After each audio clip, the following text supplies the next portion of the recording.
দেখো বন্ধুরা, রান্নাঘরে গিয়ে দেখি বড় ইলিশ মাছ নিয়ে এসেছে। তাই আজকে ভাবলাম ইলিশ মাছ করবো ভাপা আর কচুর শাক। যেহেতু কচুর শাক নেই তাই ভাবলাম বাজারে যাব, বাড়িতে ছিল তুলে নিলাম। এদিকে দেখো, আমি এদিকে কড়াইতে তেল বসিয়ে দিয়েছি, আর এদিকে পোস্ত দিয়ে আর টক দই দিয়ে মাছটাকে মাখিয়ে কড়াইতে দিয়ে দিলাম। আর এই জলটা দেখছো না, এটা হচ্ছে শস্য পেস্ট। তাই আমি পেস্টটা দিয়ে নিয়েছি, ছেঁকে জলটা দিয়ে দিয়েছি। দেখেছো, মাছটা আমার হয়ে গেছে। নামানোর আগে কাঁচা সর্ষের তেল দিয়ে নামিয়ে নেব। দেখো কালারটা কত সুন্দর এসছে। তা রান্না এখানেই শেষ নয় বন্ধুরা, আর একটা রান্না করব বললাম, যেহেতু কচুর শাক।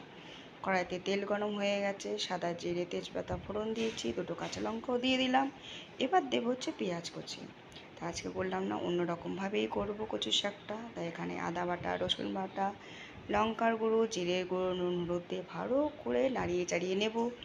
একটু লেবুর রস দিলাম যাতে গলা চুলকায়, তার জন্যে মানে সরি সেটা না, মানে আমার একটু ভয় লাগে যাতে গলা চুলকায় যাতে না, তাই একটু লেবুর রস দিলাম। এবার ইলিশ মাছের মাথা দিয়ে একটু নেড়ে চেড়ে, এই দেখো আমার কচুর শাক হয়ে গেছে। তাই দুটি রেসিপি করলাম। যদি ভিডিওটা ভালো লাগে লাইক কমেন্ট করো।